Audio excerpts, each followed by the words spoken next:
Kapit ka lang, love. Nakausap ko na ang pinakamagaling na surgeon sa ospital na ito. Lilinisin niya ang lahat ng dumi natin para hindi masira ang kampanya ko. Konting tiis na lang, mawawala na ang problemang yan. Ang mga salitang iyon, na galing sa isang text message na aksidenteng nabasa ni Teresa sa screen ng teleponong nasa tray, ay tila mga patalim na unti-unting humihiwa sa kanyang katinoan. Hawak niya ang scalpel, ang talim na dapat ay nagliligtas ng buhay. Ngunit sa sandaling iyon, naramdaman niya ang matinding pagnanais na bumigay ang sarili niyang mga tuhod.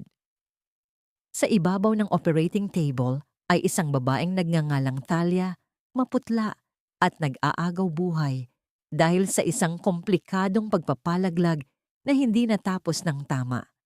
At sa labas ng pintuan ng operating room, naghihintay ang lalaking nagpadala ng mensaheng iyon, si Tristan Ilustre, ang kanyang asawa sa loob ng 10 taon.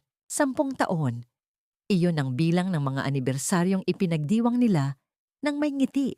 Ngunit ngayong gabi, ang ika-10 taon ay naging isang madilim na biro.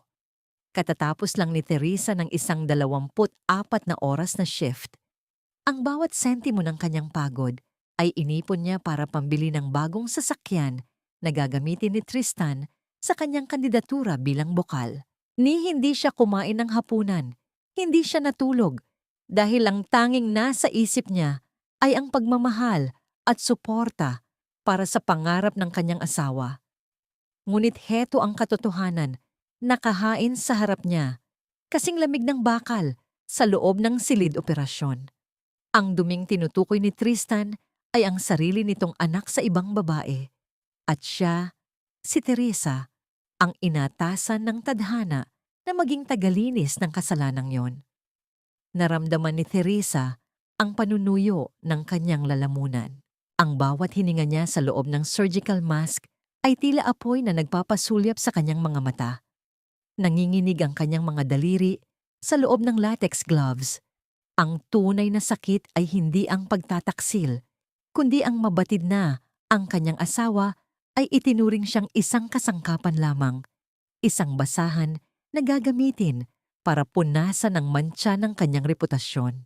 Doktora, ang blood pressure ng pasyente ay bumababa na. Ang boses ng nurse ay tila nanggagaling sa ilalim ng tubig, malayo at hindi malinaw. Pumikit ng mariin si Teresa. Sa likod ng kanyang mga talukap, nakita niya ang mukha ni Tristan kaninang umaga.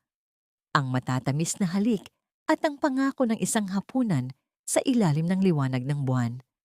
Ang lahat ng yon ay isang huwad na dula.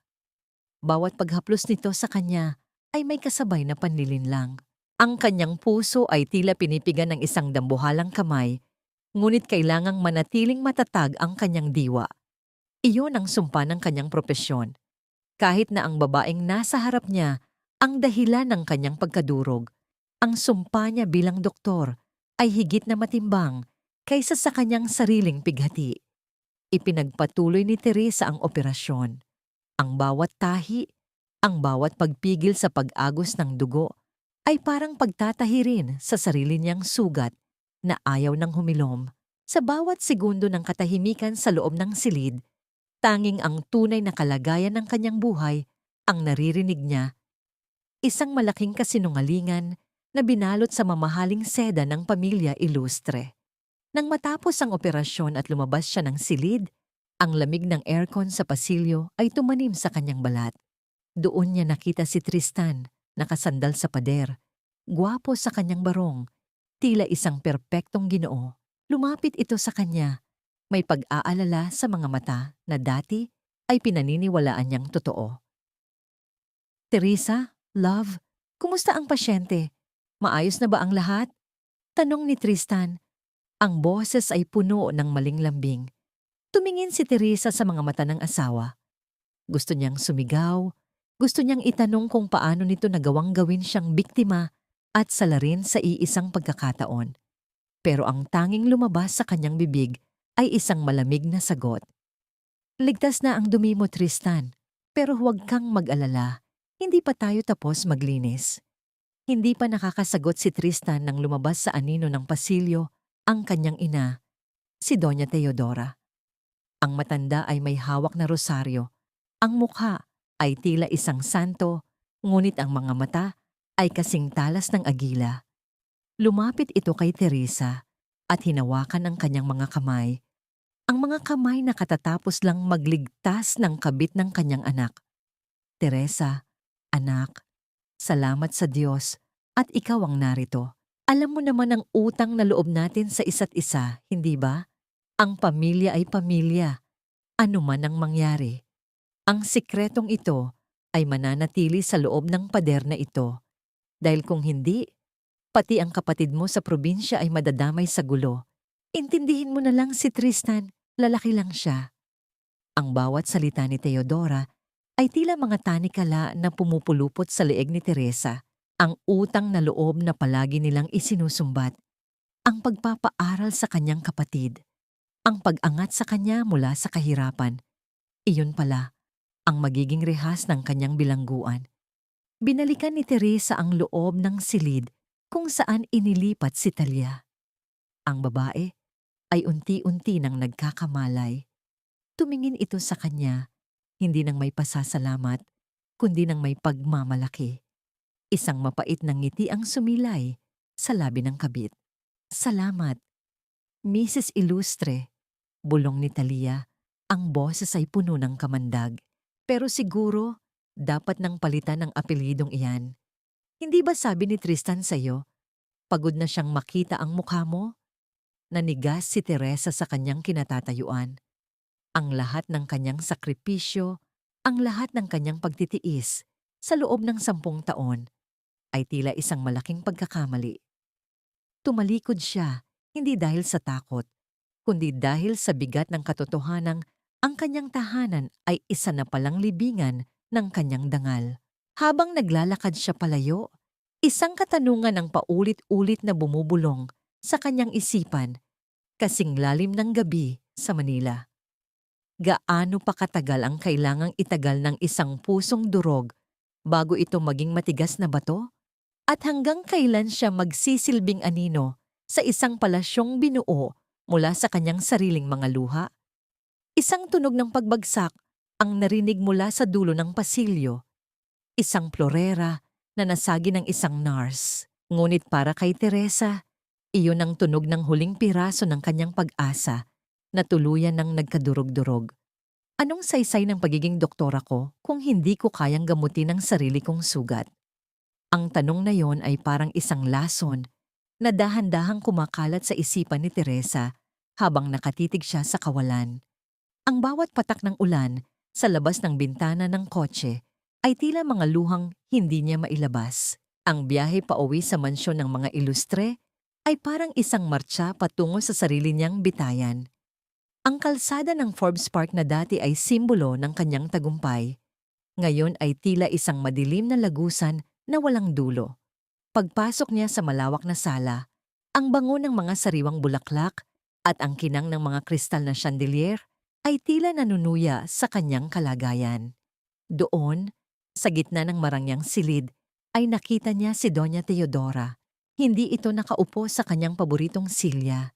Sa halip, ang matanda ay nakaluhod sa harap ng isang malaking imahe ng birhen, humihikbi at nagdarasal ng malakas. Nang marinig ang yabag ni Teresa, lumingon ang matanda. Sa isang iglap, lumapit ito sa kanya at lumuhod sa paanan ng sarili niyang mena. Ang biyena na kinatatakutan ng lahat ay nagmakaawa sa kanya. Ang mga kamay ni Teodora, na puno ng mamahaling alahas, ay mahigpit na humawak sa laylayan ng suot niyang puting gown.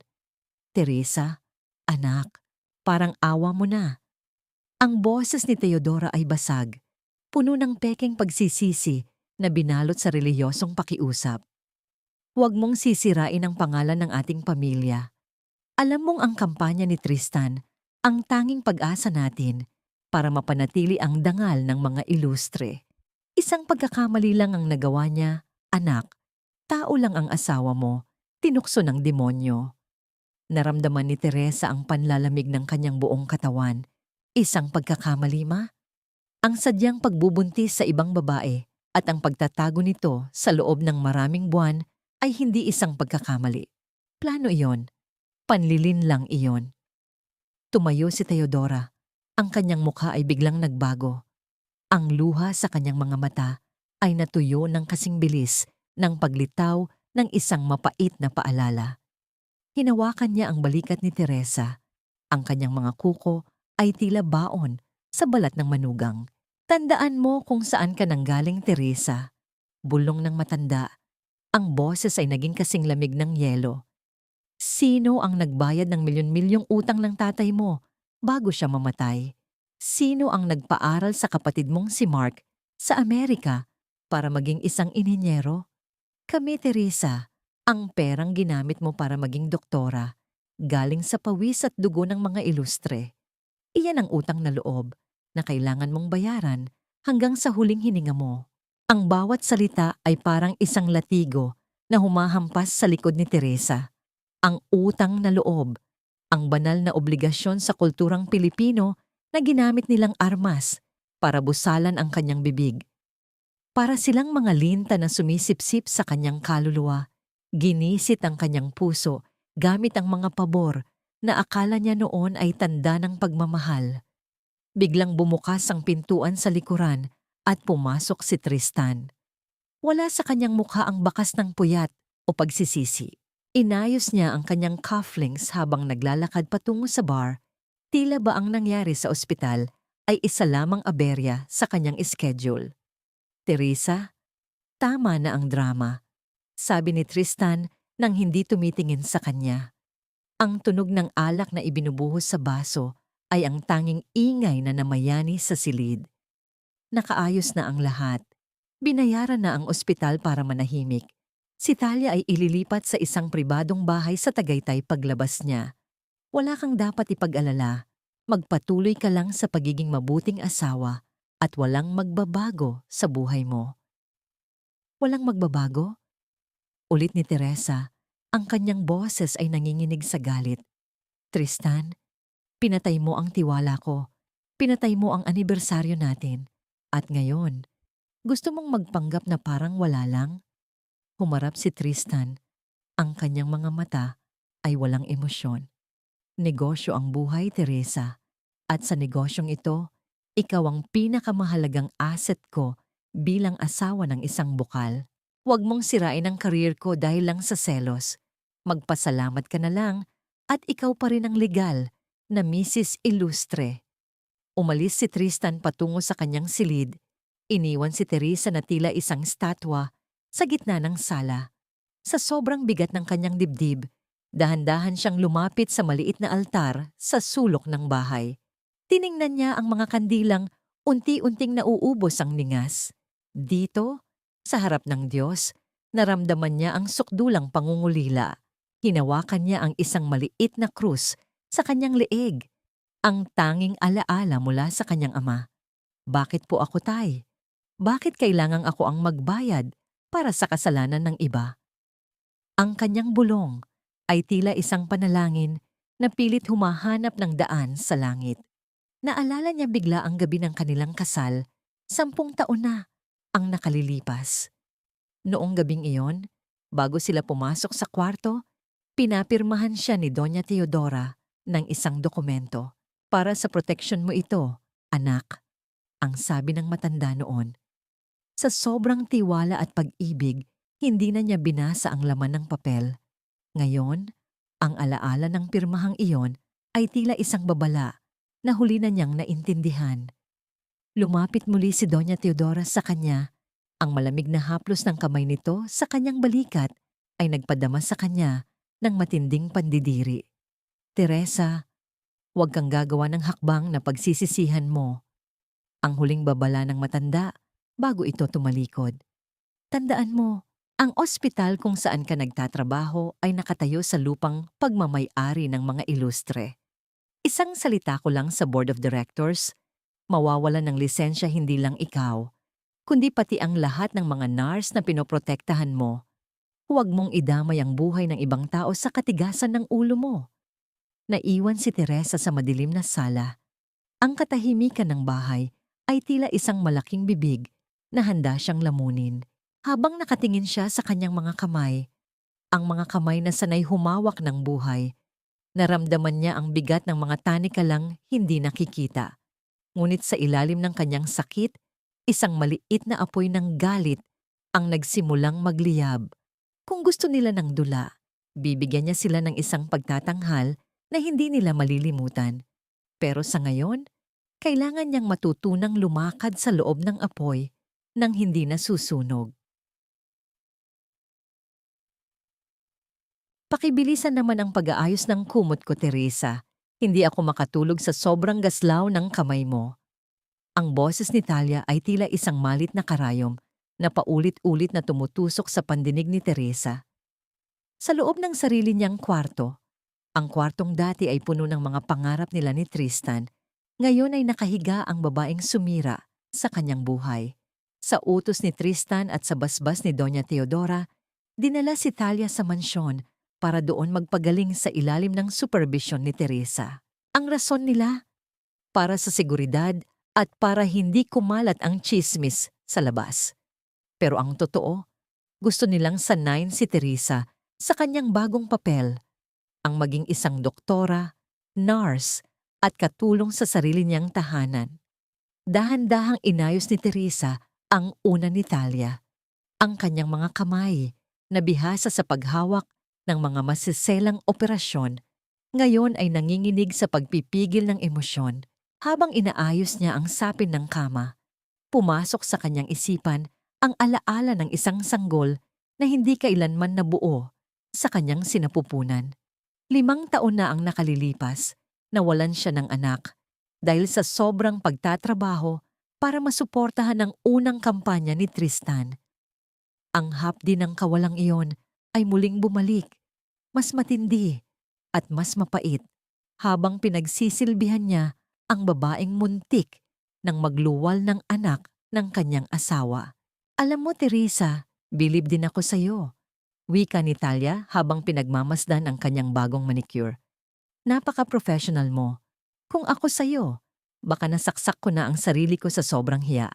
Pero ikaw, heto ka pa rin. Tinitiis ang lahat para sa isang lalaking hindi ka na naman mahal. Hindi sumagot si Teresa. Nanatili siyang nakayuko. Ang kanyang mga mata ay nakatuon sa puting tela ng unan.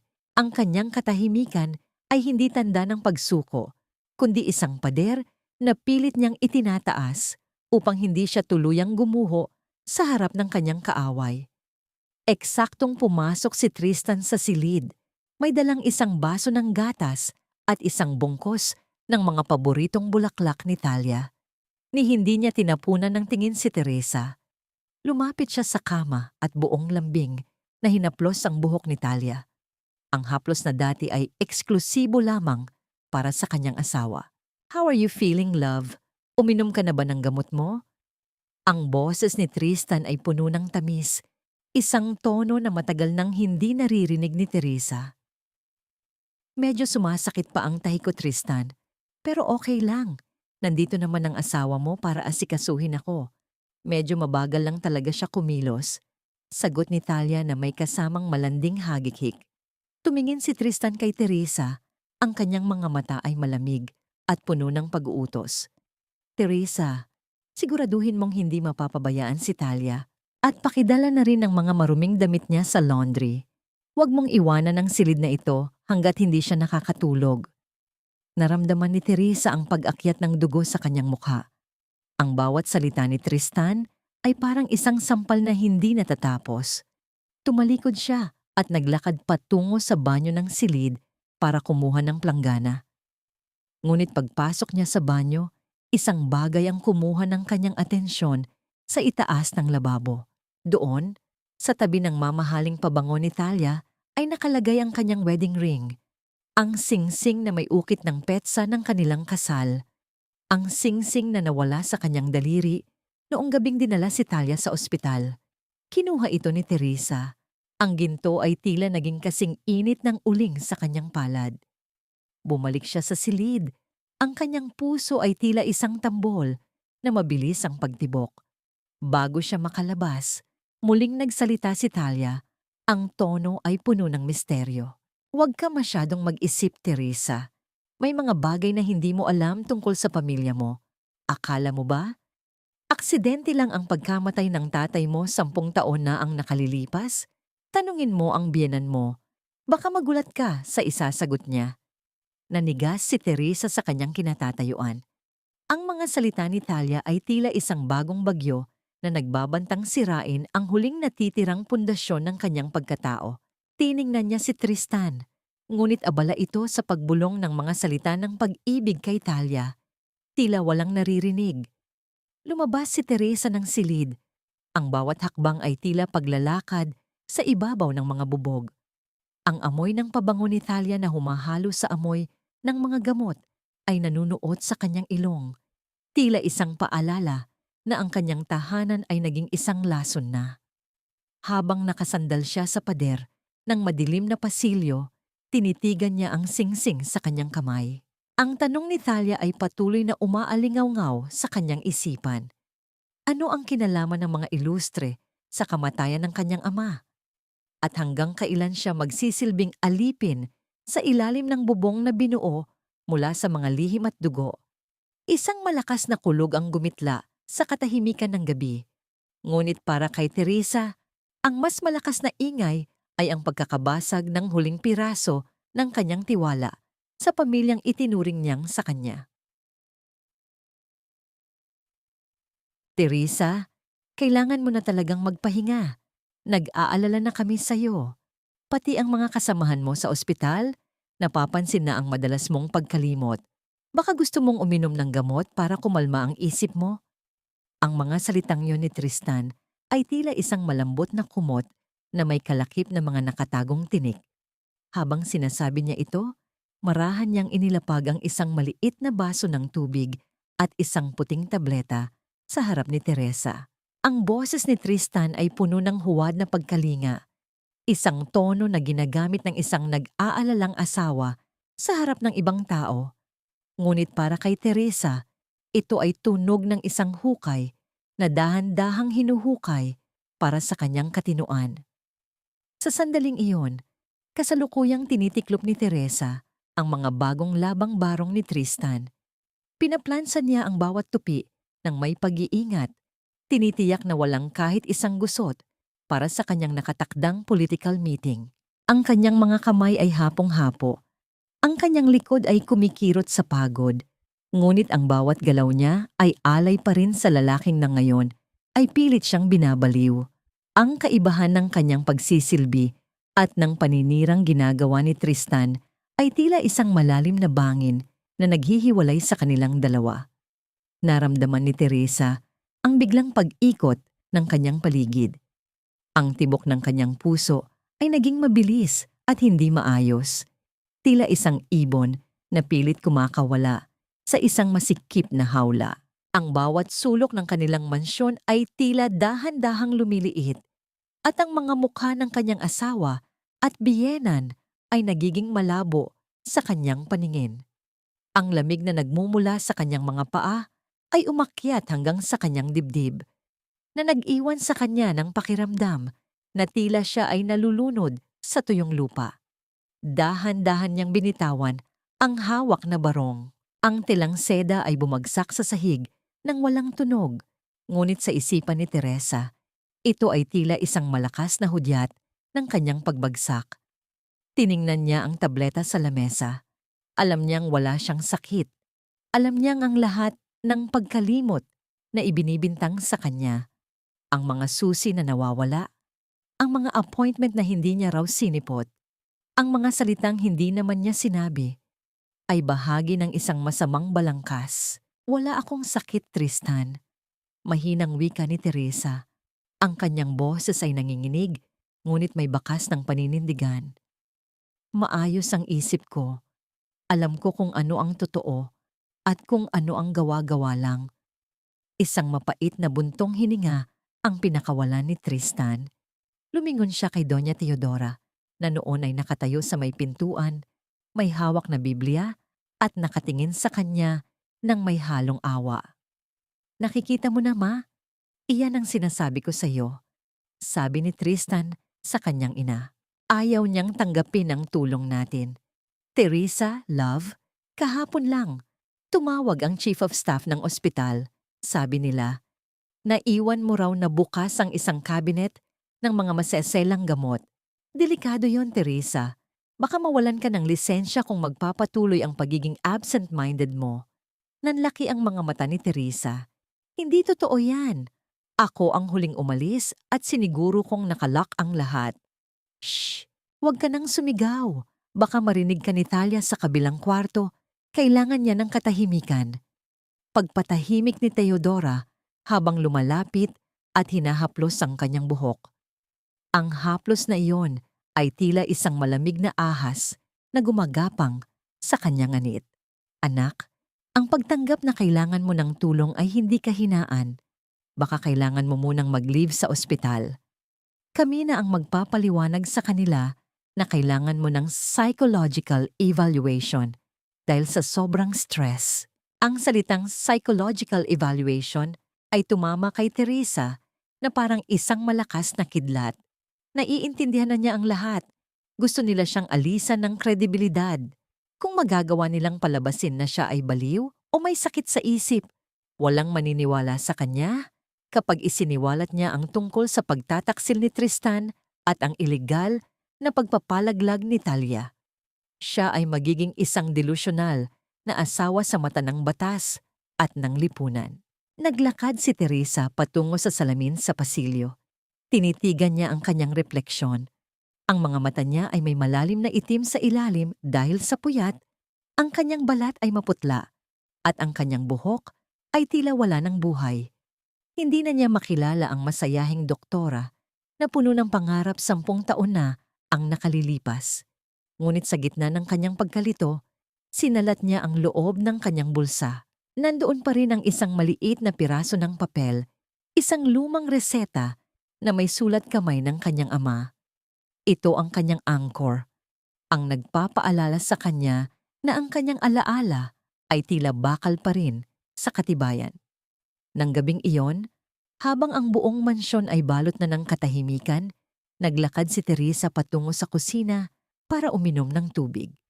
Sa kanyang pagdaan sa locker room ng mga katulong, isang maliit na puting sobre ang nakita niyang nakaipit sa kanyang personal na bag. Dahan-dahan niya itong binuksan.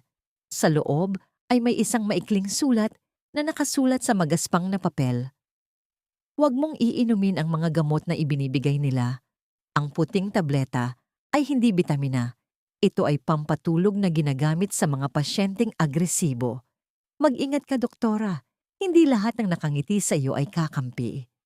Ang kanyang hininga ay tila naging yelo sa kanyang baga. Sino ang taong ito? Sino ang nakakakita sa impyernong kanyang kinapapalooban? Bumalik si Teresa sa kanyang kwarto. Ang bawat yabag ng kanyang sapatos sa sahig ay tila tunog ng isang orasan na nagbibilang ng nalalabing oras ng kanyang kalayaan. Tumingin siya sa bintana, sa labas, kung saan ang lungsod ng Manila ay kumikinang sa layo, malaya at walang pakialam sa kanyang pagdurusa.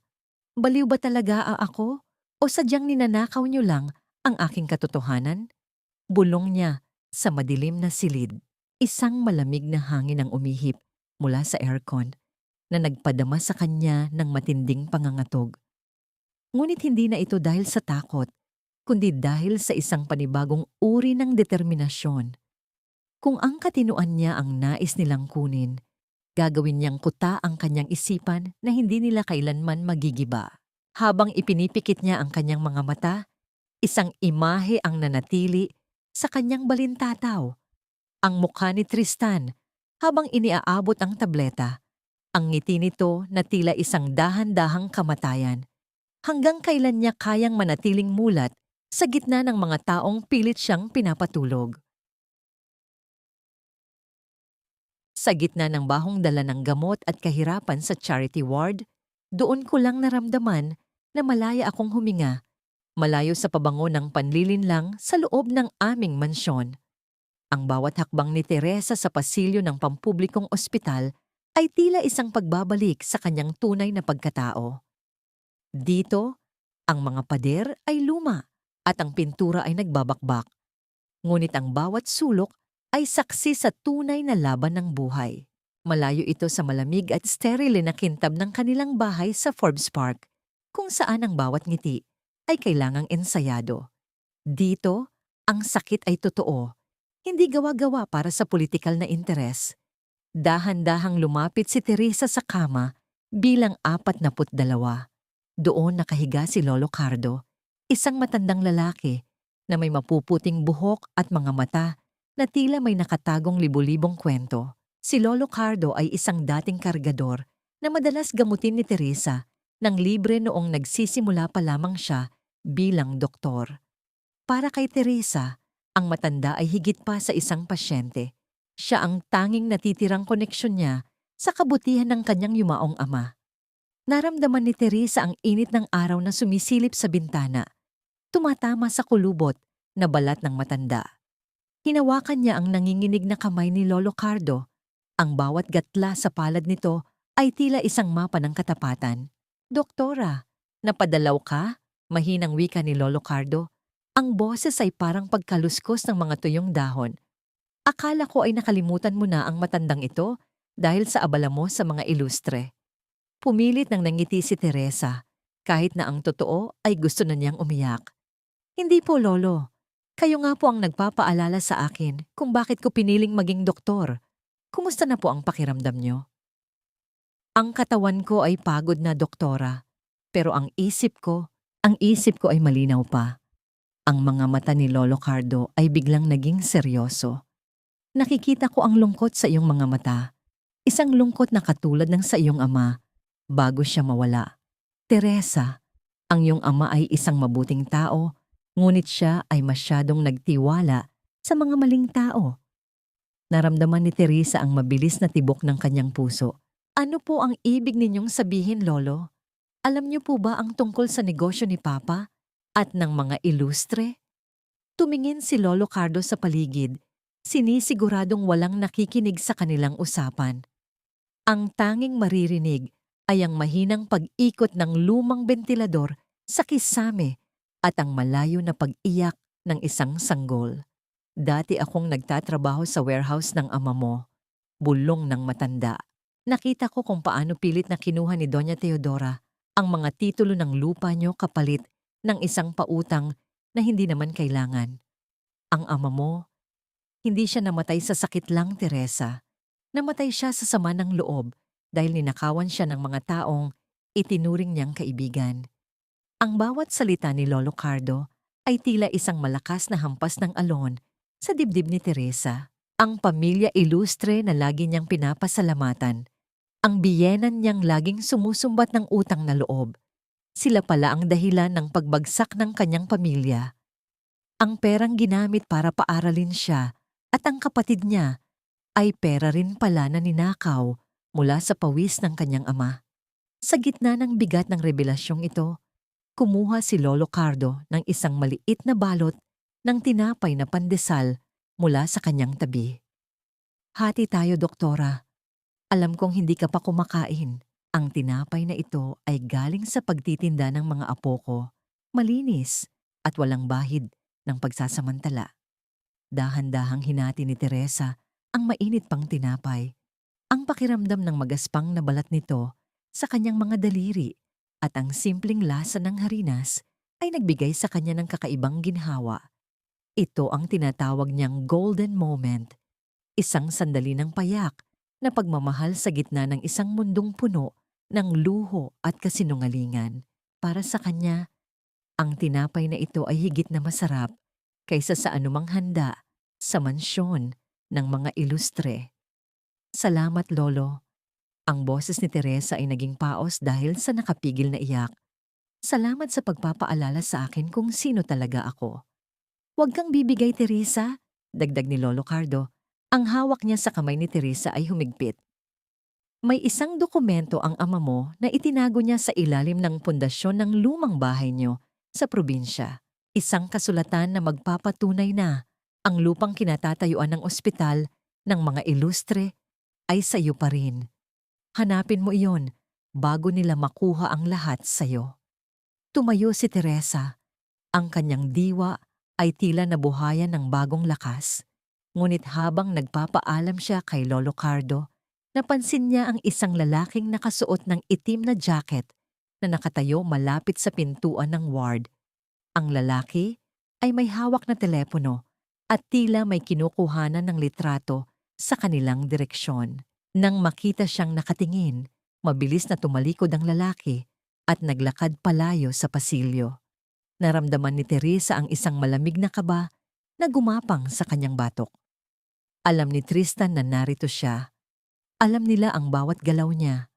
Paglabas niya ng ospital, ang sikat ng araw ay tila naging masyadong maliwanag, nakakasakit sa mga matang pagod. Sumakay siya sa kanyang sasakyan, ngunit bago niya pa man maipaandar ang makina, isang mensahe ang pumasok sa kanyang telepono mula sa isang hindi kilalang numero. Ang mensahe ay isang litrato. Ang litrato niya habang masayang kahati ni Lolo Cardo sa tinapay na may caption na, "Isang doktora nakikipagpalitan ng lihim sa isang pulubi." Baka ito na ang ebidensyang kailangan ni Tristan para patunayan na hindi na tama ang iyong pag-iisip. Napatitig si Teresa sa screen. Ang kanyang huling kanlungan ng kapayapaan ay naging armas na rin laban sa kanya. Ngunit sa halip na matakot, mas lalong tumigas ang kanyang anyo. Tumingin siya sa kanyang refleksyon sa rearview mirror. "Gusto niyo akong makitang bumagsak?" Bulong niya sa sarili habang mariing hinahawakan ang manibela. "Pwes, sisiguraduhin kong sa pagbagsak ko, kasama ko kayong lahat sa impyernong binuo niyo." Isang tunog ng mabilis na pag-andar ng sasakyan ang namayani sa paligid, na tila hudyat ng pagsisimula ng isang bagong yugto ng laban na wala ng atrasan. Hindi pwedeng maghintay, Tristan. Isang linggo na lang ang natitira. Kung hindi natin mababayaran ang shortfall sa campaign funds at ang mga utang sa bangko, hindi lang ang kandidatura mo ang guguho, pati ang pangalang ilustre ay kakalad ka rin sa putik. Ang boses ni Doña Teodora ay parang isang matalim na lagari na pumuputol sa katahimikan ng gabi. Nakatayo si Teresa sa labas ng bahagyang nakabukas na pinto ng library. Ang kanyang hininga ay tila naging yelo sa kanyang baga. Sa kanyang kaliwang kamay, hawak niya ang isang maliit na supot ng paboritong kakanin ni Tristan na binili niya pa sa labas ng ospital. Isang huling pagtatangka na ayusin ang namamagitan sa kanila. Ngunit ang bawat salitang naririnig niya ay tila mga pako na ibinabaon sa kabaong ng kanyang pag-asa. "Alam ko, Ma, pero masyadong matigas ang ulo ni Teresa," sagot ni Tristan. Ang tunog ng paglapag ng baso ng alak sa kahoy na lamesa ay naghatid ng panginginig sa katawan ni Teresa. Ayaw niyang pirmahan ang waiver para sa trust fund. Sinasabi niyang iyon na lang ang natitira sa alaala ng tatay niya. "Pwes, gawan mo ng paraan. Pagmamatigas ng matanda. Gamitin mo ang kondisyon niya. Palabasin mong hindi na siya nakakapag-isip ng tama.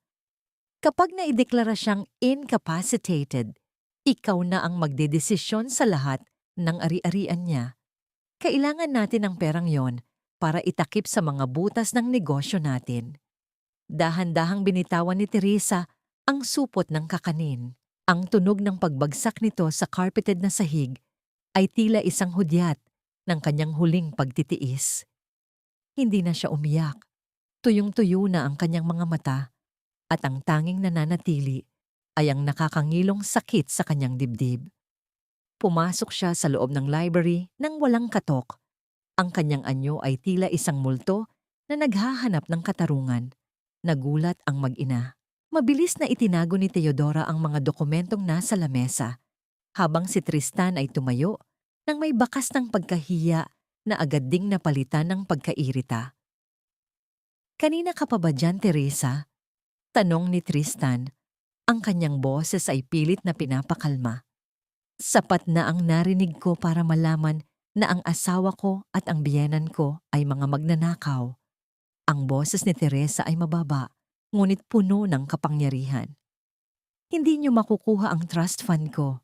Kahit mabulok ako sa hirap, hindi ko ibibigay ang pinaghirapan ng tatay ko para lang pambayad sa mga kasinungalingan niyo."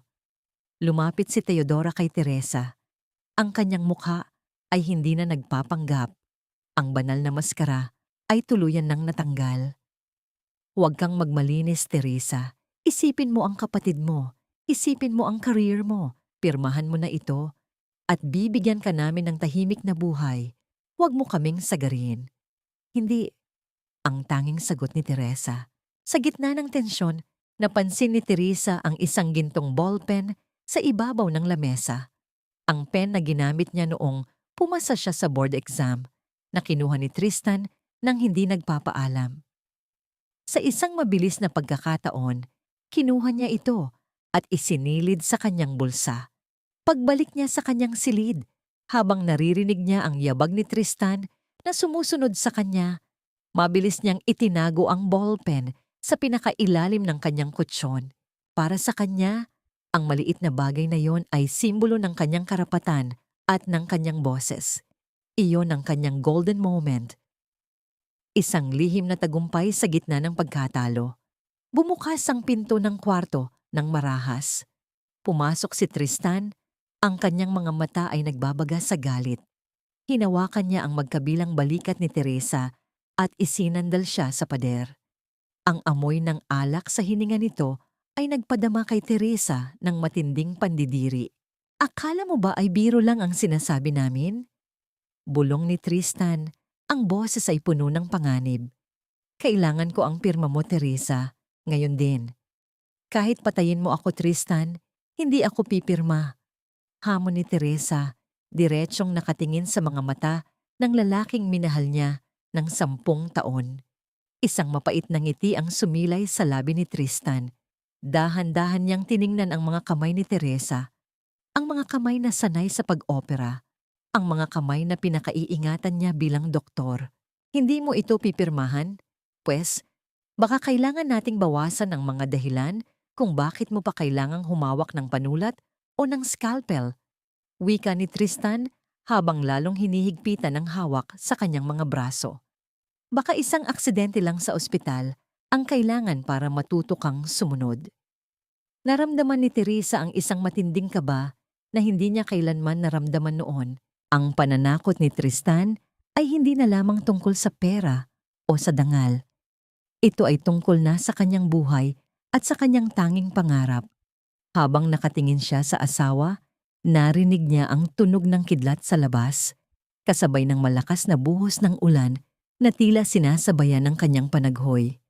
Ngunit sa gitna ng dilim, isang tanong ang nanatiling nakabitin sa hangin. Hanggang saan ang kayang gawin ni Tristan para makuha ang gusto niya?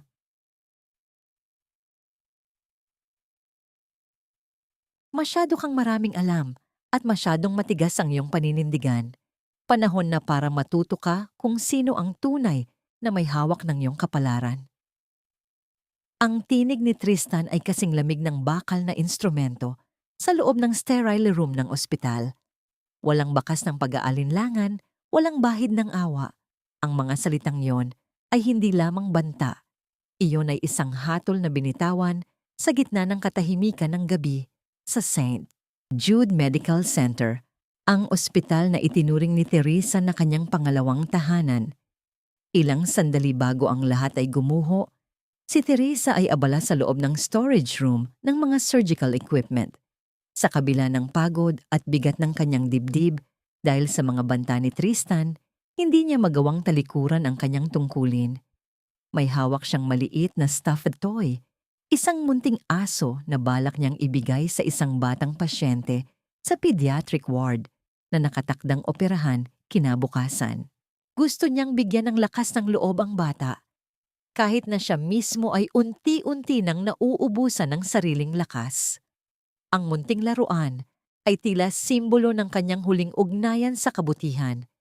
Isang simpleng kilos ng pag-ibig sa gitna ng isang mundong puno ng poot. Ngunit ang katahimikan ng silid ay biglang naputol nang marinig niya ang marahas na paggalaw ng malaking bakal na cabinet sa kanyang likuran. Ang kabinet na puno ng mga mabibigat na likido at kagamitang pang-opera ay dahan-dahang tumaglid, walang babala, walang oras para tumakbo. Ang anino ng dambuhalang kagamitan ay mabilis na lumamon sa kanyang kinaroroonan. Hindi nagtagal, ang tunog ng nagkadurog-durog na bakal at nabasag na mga bote ng gamot ay namayani sa buong silid. Sa isang iglap, Naramdaman ni Teresa ang isang matinding bigat na dumagan sa kanyang mga kamay. Ang mga kamay na ginagamit niya para magligtas ng buhay. Hindi siya nakasigaw. Ang sakit ay masyadong malalim, masyadong matindi para mailabas sa pamamagitan ng tinig. Ang naramdaman niya ay isang nakakangilong init na unti-unting naging manhid. Nakita niya ang kanyang mga daliri na naipit sa ilalim ng matalim na gilid ng bakal. Ang puting tela ng kanyang surgical gown ay dahan-dahang naging pula, tila isang mapait na sining ng trahedya na iginuhit sa gitna ng dumi at bubog. Ang bawat tibok ng kanyang pulso ay naghahatid ng hapdi na tila libu-libong karayom na sabay-sabay na itinutusok sa kanyang mga buto. Sa gitna ng malabong paningin dahil sa sakit, nakita ni Teresa ang isang pares ng sapatos na huminto sa harap niya. Si Tristan. Nakatayo ang kanyang asawa, walang kahit anong galaw para tulungan siya. Ang mukha nito ay nanatiling blangko, tila nanonood lamang ng isang eksena sa telebisyon. Ang kawalang kibo ni Tristan ay mas masakit pa kaysa sa nadudurog niyang mga buto. Doon niya naintindihan, ito ang aksidente na sinasabi nito. Ito ang kabayaran sa kanyang hindi pagpirma sa dokumento. Tulong. Ang mahinang bulong ni Teresa. Ang kanyang boses ay tila isang naghihingalong hininga. Ang stuffed toy na hawak niya kanina ay nakahandusay din sa sahig, puno ng dugo at dumi, tila sumasalamin sa sarili niyang kalagayan. Lumapit ang ilang mga nurse at doktor matapos marinig ang ingay, ang kanilang mga yabag sa pasilyo ay puno ng kaba. Agad silang kumilos para buhatin ang cabinet, ngunit ang bawat paggalaw ay naghahatid ng bagong alon ng sakit kay Teresa. Sa bawat sandali ng pagsisikap nilang iligtas siya, tanging ang mukha ni Tristan na nakatitig sa kanya ang nakikita niya. Isang tingin na nagsasabing, "Ako ang nanalo." Dinala si Teresa sa emergency room, ang kanyang buong katawan ay nanginginig sa trauma. Ang bawat ilaw sa kisame na nadadaanan ng kanyang stretcher ay tila mga bituin na isa-isang namamatay. Nang dumating ang head surgeon, ang ekspresyon nito ay puno ng pighati habang sinusuri ang kanyang mga kamay. "Teresa, kailangan nating operahan ang mga kamay mo agad," wika ng doktor. Ang boses ay nanginginig. "Pero kailangan mong malaman, ang pinsala ay masyadong malubha. Maraming nerves at tendons ang naputol." Naramdaman ni Teresa ang pagbagsak ng isang malaking luha mula sa kanyang mata. "Dok, makakahawak pa ba ako ng scalpel?" Isang mahabang katahimikan ang sumunod. Tumingin ang doktor sa labas, kung saan nakatayo si Tristan at Doña Teodora, na tila mga anghel na naghihintay. Ngunit ang katotohanan ay sila ang mga arkitekto ng kanyang impyerno. "I'm sorry, Teresa. Sa ngayon ang layunin lang natin ay maisalba ang mga kamay mo para magamit sa pang-araw-araw. Pero ang pag-oopera, baka hindi na yon mangyari kailanman." Ang mga salitang yon ay tila huling pako sa kanyang pangarap. Ang kanyang buong buhay, ang kanyang paghihirap para maging manggagamot ay naglaho sa loob ng isang gabi dahil sa kasakiman ng pamilyang pinaglingkuran niya. Habang inihahanda siya para sa operasyon, isang katanungan ang pilit na gumagapang sa kanyang isipan, kasing pait ng lason. Paano mo gagamutin ang mundo kung ang sarili mong mga kamay ay winasak na ng mga taong pinagkatiwalaan mo ng iyong puso? At sa muling pagdilat ng kanyang mga mata, makikilala pa ba niya ang sarili niya bilang isang doktor o isa na lamang siyang buhay na paalala ng isang pag-ibig na naging kamatayan? Ang pinakamasakit na bahagi ng pagiging baldado ay hindi ang sugat na kumikirot, kundi ang makitang ang iyong mga pangarap ay nakabalot sa puting benda na wala ng buhay. Habang nakatingin si Teresa sa kanyang mga kamay na ngayon ay nakapatong sa kanyang kandungan, naramdaman niya ang matinding pangungulila sa kanyang sarili. Ang dating mga daliri na may kapangyarihang magdugtong ng buhay, ngayon ay tila mga banyagang bahagi ng kanyang katawan. Mabigat, manhid, at nakakulong sa makapal na gasa. Ang bawat tibok ng kanyang pulso sa loob ng benda ay nagpapaalala sa kanya ng malagim na gabi sa ospital, ang tunog ng nagkadurog na bakal, at ang malamig na titig ng kanyang asawa. Ang pagbabalik niya sa mansyon ng mga ilustre ay hindi katulad ng isang pasyenteng magpapagaling, kundi isang bilanggo na ibinalik sa kanyang selda. Sa halip na init ng pagmamahal, ang sumalubong sa kanya ay ang mapang-uring tingin ni Doña Teodora at ang nakakangiting mukha ni Thalia na tila nagdiriwang sa kanyang kapansanan. Huwag ka nang malungkot, Teresa. Tanggapin mo na lang na ito ang kalooban ng Diyos para sa iyo. Wika ni Teodora habang dahan-dahang humihigop ng tsaa. Ang boses nito ay puno ng huwad na pakikiramay. Baka mas kailangan ka rito sa bahay bilang asawa ni Tristan kaysa sa ospital. Mas mapagtutuunan mo na ngayon ng pansin ang pag-aalaga sa kanya. At kay Thalia. Hindi sumagot si Teresa. Nanatili siyang nakayuko. Sa sandaling yun, pinili niyang isuot ang maskara ng isang talunang babae.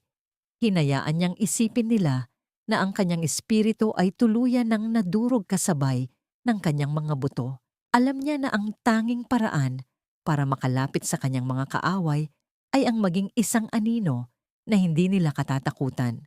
Dumating ang oras ng tanghalian, isang pagsubok na nagdulot kay Teresa ng sukdulang kahihiyan. Dahil hindi niya kayang humawak ng kubyertos, ang nurse na inarkila ni Tristan ay siyang nagpapakain sa kanya. Ngunit sa gitna ng pagkain, kinuha ni Thalia ang kutsara mula sa nurse. Ako na, suster. Gusto kong makabawi kay doktora. May panunuya sa boses ni Thalia. Inilapit niya ang kutsara sa bibig ni Teresa na parang sa isang bata. Kain na, Teresa. Sayang naman ang galing mo kung hindi ka man lang marunong kumain ng mag-isa. Nakakaawa ka naman, ang tanyag na surgeon. Ngayon ay kailangan pang subuan ng kabit ng asawa niya. Ang bawat subo ay tila lason sa lalamunan ni Teresa. Nakita niya ang pasimpleng pagtawa ni Tristan sa kabilang dulo ng lamesa. Ang galit sa loob niya ay tila isang bulkang nagbabantang sumabog. Ngunit pinilit niyang lunukin ang lahat, pati na ang kanyang dignidad. Nang sumapit ang gabi at ang buong bahay ay balot na ng katahimikan, nagsimula ang tunay na laban ni Teresa. Sa loob ng kanyang madilim na silid, dahan-dahan niyang inalis ang isang maliit na karayom na lihim niyang itinago sa ilalim ng kanyang benda bago pa siya lumabas ng ospital. Ito ang kanyang golden moment. Sa kabila ng matinding sakit na nagpapawis sa kanyang noo, pilit niyang ginagalaw ang kanyang mga daliri. Ang bawat milimetro ng pag-angat ng kanyang hintuturo ay isang tagumpay laban sa tadhana. Ang sakit ay nagpapaalala sa kanya na buhay pa siya, na ang kanyang mga nerves ay hindi pa tuluyang patay. Gamit ang nanginginig na kaliwang kamay, sinubukan niyang itusok ang karayom sa isang maliit na piraso ng tela. Ang kanyang hininga ay naging mabilis, ang kanyang puso ay kumakaba, hanggang sa maramdaman niya ang maliit na tusok ng karayom sa kanyang balat. Isang patak ng dugo ang lumitaw, ngunit sa halip na maiyak, ngumiti si Teresa. Ang dugong ito ay tanda ng kanyang muling pagkabuhay. Hindi siya susuko. Magpapanggap siyang mahina, magpapanggap siyang bulag, hanggang sa dumating ang tamang sandali para maningil. Kinabukasan, isang nurse na kaibigan ni Teresa ang bumisita sa mansyon para paliitan ang kanyang benda. Habang ginagawa nito ang trabaho, pasimple nitong inilagay ang isang maliit na lukot na papel sa loob ng bulsa ng gown ni Teresa. Nang makaalis ang nurse at masigurong walang nakatingin, binasa ni Teresa ang sulat. Ang mga salitang nakasulat doon ay nagpadama sa kanya ng matinding pangangatog. Alam ko ang ginawa nila sa'yo sa storage room. Hindi ito aksidente. Hawak ko ang kopya ng CCTV bago ito binura ni Tristan. Oras na para maningil, Teresa. Hindi ka nag-iisa. Napatitig si Teresa sa sulat. Ang pag-asa na akala niya ay tuluyan ng namatay ay muling nagliyab. May nakakaalam, may ebidensya. Sino ang lihim na kakamping ito? At sapat ba ang isang video para pabagsakin ang makapangyarihang pamilya ilustre? Isang malakas na busina ng sasakyan ni Tristan ang narinig mula sa labas, hudyat ng kanyang pag-uwi. Mabilis na isinilid ni Teresa ang sulat sa loob ng kanyang benda. Ramdam ang mabilis na tibok ng kanyang puso na tila isang babala. Ang laban ay hindi pa tapos. Ito ay nagsisimula pa lamang.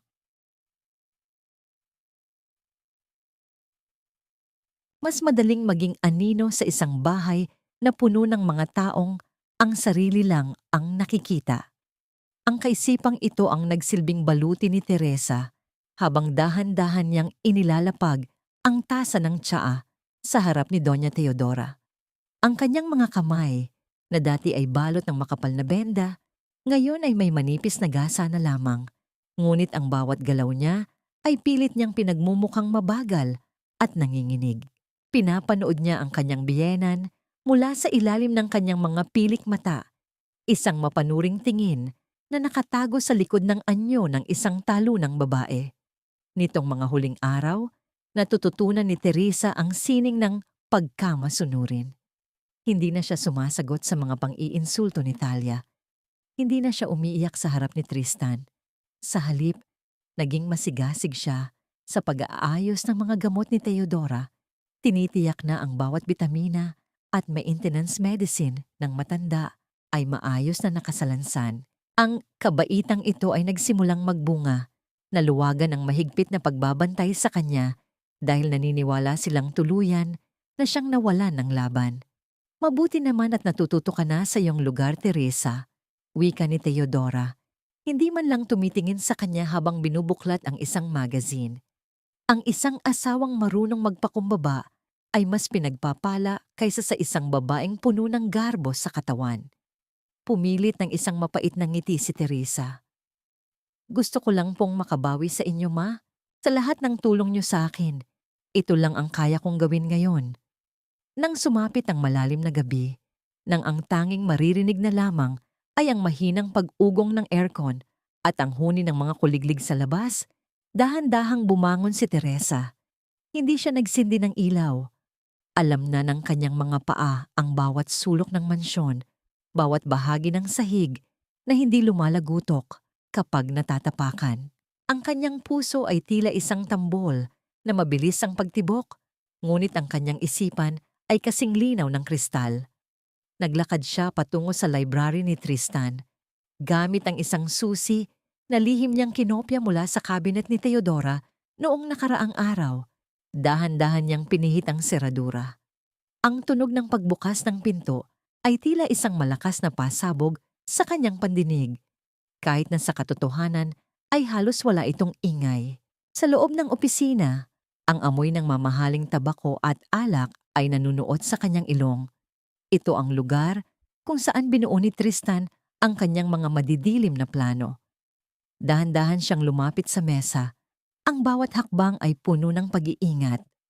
Gamit ang kanyang kaliwang kamay, na mas mabilis nang gumalaw kaysa sa inaasahan nila, binuksan niya ang drawer.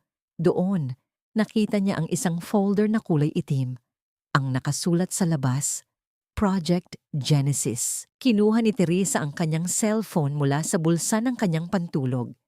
Ang kanyang mga daliri ay nanginginig habang dahan-dahang binubuklat ang mga pahina. Sa loob ng folder ay mga dokumentong nagpapatunay ng malalaking transaksyon mula sa kaban ng ospital patungo sa isang offshore account sa ngalan ni Tristan at ng isang dummy corporation. Hindi lang ito tungkol sa eleksyon.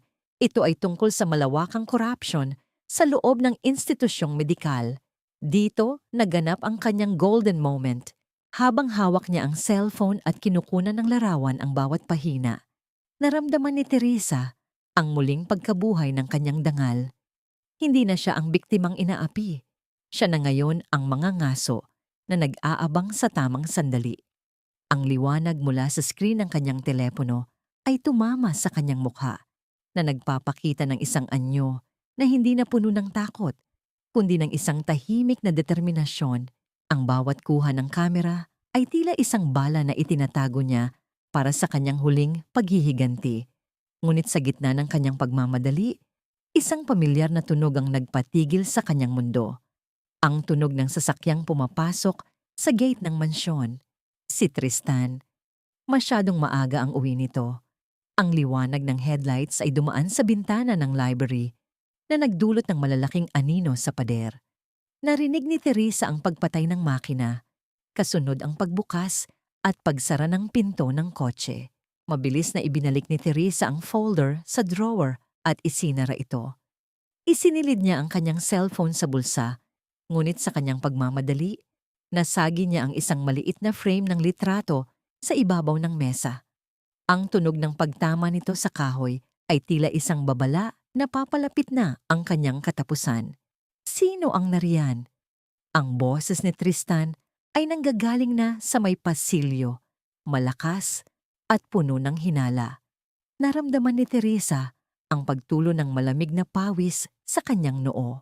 Wala siyang ibang matataguan kundi sa likod ng mahabang kurtina sa tabi ng bintana. Ang bawat segundo ay tila isang oras habang naririnig niya ang mga yabag ng sapatos ni Tristan na papalapit sa pintuan ng library. Ang bawat hakbang nito sa nara na sahig ay tila nagpapakabog sa kanyang dibdib. Bumukas ang pinto. Pumasok ang liwanag mula sa pasilyo.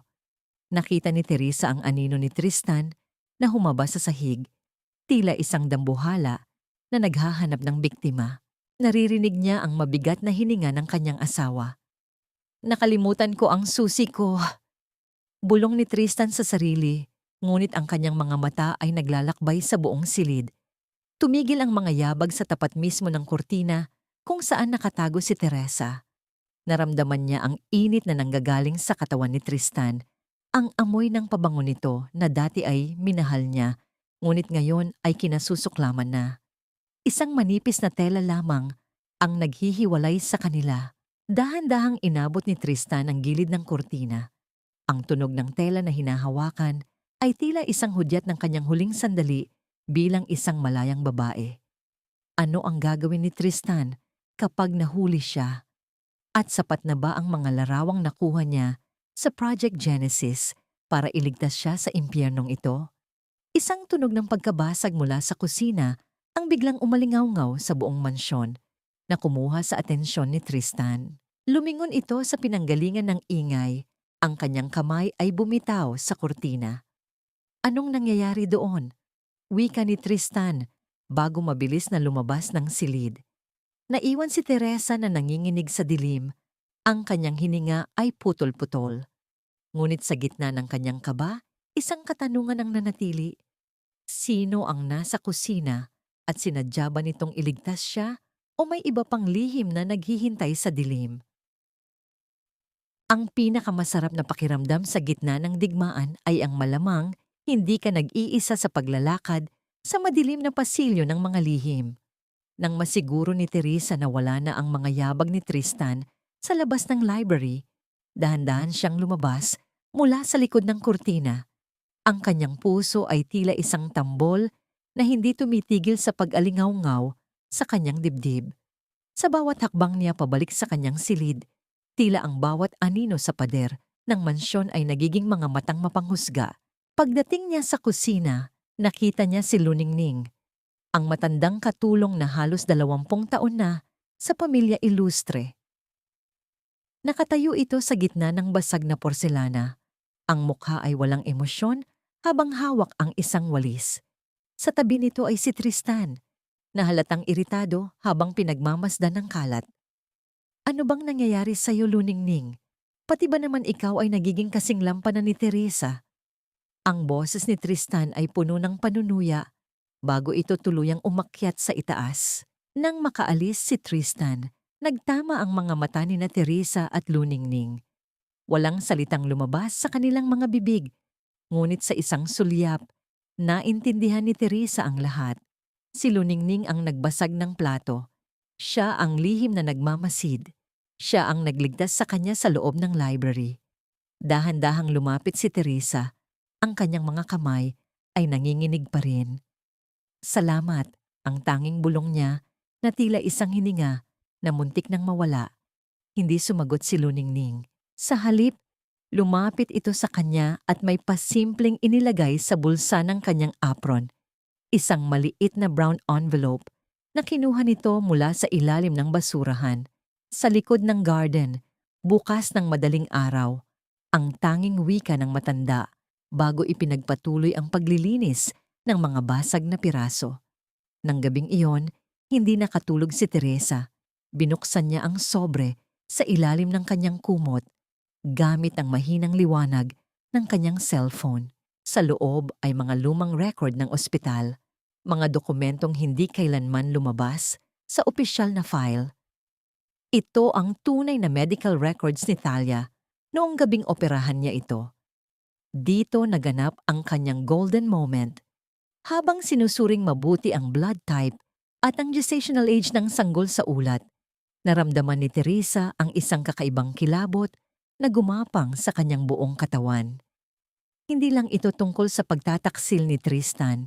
Sa ulat na yon, malinaw na ang sanggol na nawala kay Talia ay hindi tumutugma sa timeline ng relasyon nila ni Tristan. Ang blood type ng bata ay imposible para sa dalawang magulang na tulad nila. Hindi kay Tristan ang batang yon. Ang bulong ni Teresa sa dilim. Ang kanyang boses ay naging paos dahil sa gulat. Ang lalaking akala niya ay arkitekto ng kanyang pagdurusa ay isa rin palang biktima ng isang mas malaking panlilinlang. Si Talia ay gumagamit ng isang pekeng pagbubuntis para itali si Tristan at makuha ang pera ng mga ilustre. Ang kaisipang ito ay nagbigay kay Teresa ng isang makapangyarihang armas. Hindi lang niya mapapabagsak si Tristan, mapapabagsak din niya ang babaeng kumuha ng kanyang dangal. Ngunit sa gitna ng kanyang pagtuklas, narinig niya ang mahinang pagbukas ng pinto ng kanyang silid. Isang anino ang pumasok. Hindi ito si Tristan, hindi rin ito si Luningning. Ang anyo ay maliit at balot ng isang mahabang itim na kapa. Tumayo ang balahibo ni Teresa. "Sino ka?" tanong ni Teresa. Pilit na pinapatatag ang kanyang boses habang mahigpit na hawak ang sobre. Dahan-dahang itinaas ng estranghero ang kanyang ulo. Sa ilalim ng mahinang liwanag ng buwan na sumisilip sa bintana, nakita ni Teresa ang mukha ng isang babaeng hindi niya inaasahan. Isang mukha na matagal nang nawala sa eksena. Ang dating asawa ng kapatid ni Tristan na sinasabing namatay na sa isang aksidente. "Huwag kang matakot, Teresa," wika ng babae. Ang boses ay tila isang bulong mula sa hukay. "Nandito ako para sabihin sa iyo na hindi lang ikaw ang nag-iisang mabaliw sa pamilyang ito. May iba pang anak si Tristan, Teresa. Isang anak na itinatago nila sa madilim na bahagi ng ospital na yon. At ang anak na yon, ang siyang magiging mitsa ng kanilang pagtatapos." Naramdaman ni Teresa ang biglang paglamig ng hangin sa loob ng silid. Ang bawat salita ng babae ay tila isang mabigat na pasanin na idinagdag sa kanyang balikat. May iba pang lihim, may mas malalim na dumi na itinatago ang mga ilustre kaysa sa inaasahan niya. Bago pa makapagtanong si Teresa, mabilis na lumabas ang babae sa pinto, tila isang anino na nilamon ng kadiliman ng pasilyo. Naiwan si Teresa na nanginginig. Hawak ang mga ebidensyang maaari niyang gamitin. Ngunit sa parehong pagkakataon ay natatakot sa lawak ng kasama ang kanyang natutuklasan. Isang tunog ng pag-iyak ng sanggol ang biglang umalingaw-ngaw mula sa dulo ng pasilyo. Isang tunog na hindi dapat naroroon dahil walang sanggol sa loob ng mansyon. Kaninong anak ang umiiyak sa gitna ng gabi? At handa ba si Teresa na harapin ang katotohanang maaring mas masakit pa kaysa sa sarili niyang mga sugat? 10 taon akong nagligtas ng buhay gamit ang aking mga kamay. Pero ngayong gabi, ang tanging buhay na dapat kong isalba ay ang sarili kong dangal na unti-unti nang nilalamon ng dilim. Ang kaisipang ito ang nagsisilbing huling pisi na pinanghahawakan ni Teresa habang nakatayo siya sa harap ng salamin. Sa utos ni Doña Teodora, hindi siya pinayagang magsuot ng alinman sa kanyang mga disenyong gown para sa hapunan ngayong gabi. Sa halip, isang lumang damit na kupas ang kulay at maluwag sa kanyang katawan ang inihagis sa kanya ng matanda. "Suotin mo ito," ang sabi ni Teodora kanina. Ang tinig ay puno ng pandidiri. Ito ang nararapat sa isang babaeng tila nawawala na sa sarili. Ayaw kong magmukha kang kompetisyon kay Thalia sa harap ng mga donor ni Tristan. Habang isinusuot ni Teresa ang damit, naramdaman niya ang magaspang na tela sa kanyang balat. Tila bawat hibla nito ay nanunumbat sa kanyang pagbagsak. Ngunit sa ilalim ng maluwag na laylayan, maingat niyang itinali ang kanyang cellphone sa kanyang hita gamit ang isang garter. Ang sandatang maglalabas sa kanya sa impyernong ito. Pagbaba niya sa malawak na dining hall, ang halimuyak ng mamahaling steak at alak ay sumalubong sa kanya, kasabay ng malakas na tawanan ng mga makapangyarihang tao sa Manila. Ang bawat kristal na baso ay kumikinang sa ilalim ng chandelier, tila mga matang nanunuya sa kanyang anyo. Si Tristan ay nakatayo sa dulo ng mesa, suot ang kanyang pinakamagandang barong, nakikipagkamay at tumatawa na tila siya ang pinakamalinis na tao sa mundo. Sa tabi niya ay si Thalia, na nakasuot ng pulang gown na pagmamay-ari ni Teresa. Ang brilyanteng kuwintas na regalo ni Tristan sa kanilang ikalimang anibersaryo ay kumikinang sa leeg ng kabit. "Teresa, love, nariyan ka na pala," wika ni Tristan nang mapansin siya. Ang boses nito ay puno ng pagkukunwari para sa mga bisita. "Huwag na kayong magtaka. Ang asawa ko ay medyo pagod pa mula sa kanyang aksidente." "Teresa, pakibuhos naman ng alak para sa ating mga espesyal na panauhin." Naramdaman ni Teresa ang panlalamig ng kanyang mga kamay. Ang isang doktora na iginagalang sa ospital, ngayon ay ginagawang katulong sa harap ng mga taong dati ay tinitingala siya. Dahan-dahan siyang lumapit sa mesa, hawak ang mabigat na bote ng alak. Ang bawat paghakbang niya ay tila paglalakad sa ibabaw ng nagbabagang uling, ngunit nanatiling tuwid ang kanyang likod. Dito naganap ang kanyang golden moment. Habang dahan-dahan niyang ibinubuhos ang pulang alak sa baso ni Tristan, tumingin siya ng diretso sa mga mata ng kanyang asawa. Hindi siya kumurap. Sa loob ng ilang segundo, nakita ni Tristan ang isang apoy sa mga mata ni Teresa na matagal na niyang akalang napatay na. Ang panginginig ng kamay ni Teresa ay hindi dahil sa takot, kundi dahil sa matinding pagpipigil na hindi ibuhos ang buong bote sa mukha ng lalaking nasa harap niya. Ang bawat patak ng alak na pumupuno sa baso ay tila simbolo ng bawat luhang inubos niya sa loob ng 10 taon. "Enjoy your wine, Tristan." Mahinang bulong ni Teresa, sapat lamang para marinig nito. Dahil baka ito na ang huling pagkakataon na makatikim ka ng ganito kamahal na alak. Kumunot ang noo ni Tristan. Ang hinala ay muling gumuhit sa kanyang mukha, ngunit agad siyang binalikan ng isa sa mga donors para sa isang paksa tungkol sa ekonomiya. Ang tawanan ay nagpatuloy. Ang mga kwento ng corruption na binalot sa terminong business strategy ay umalingaw-ngaw sa silid.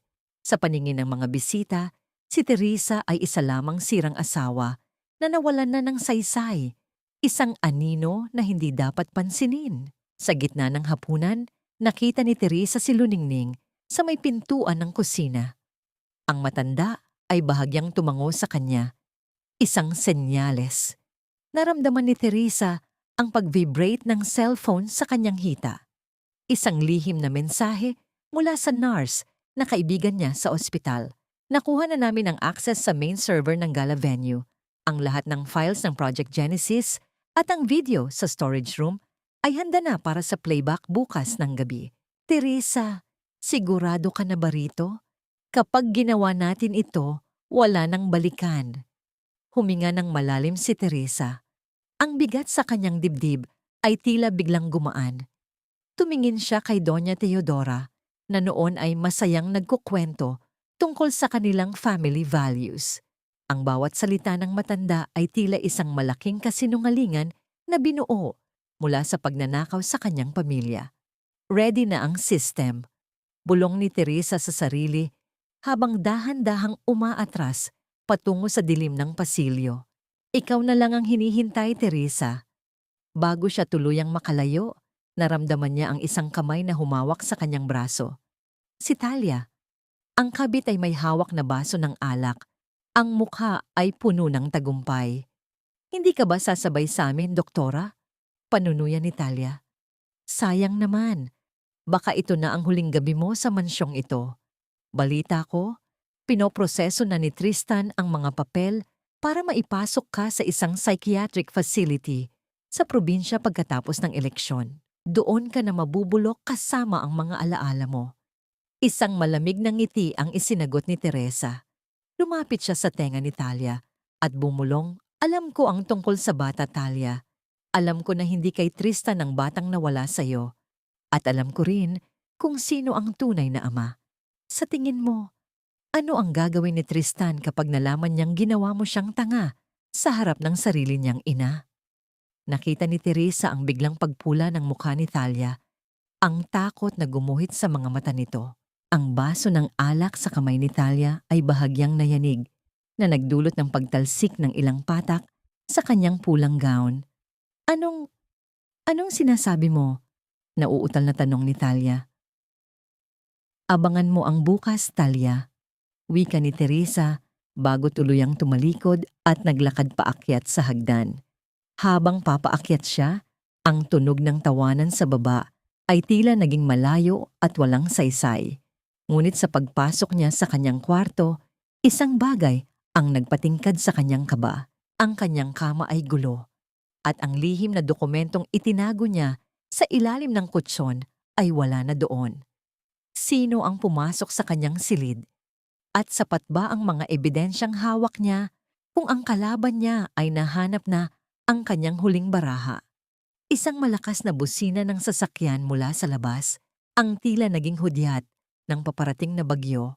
Ang huling hapunan ay tapos na, at ang bukas ay hindi na para sa pagkakasundo, kundi para sa isang digmaang walang ititirang buhay sa dangal ng mga ilustre.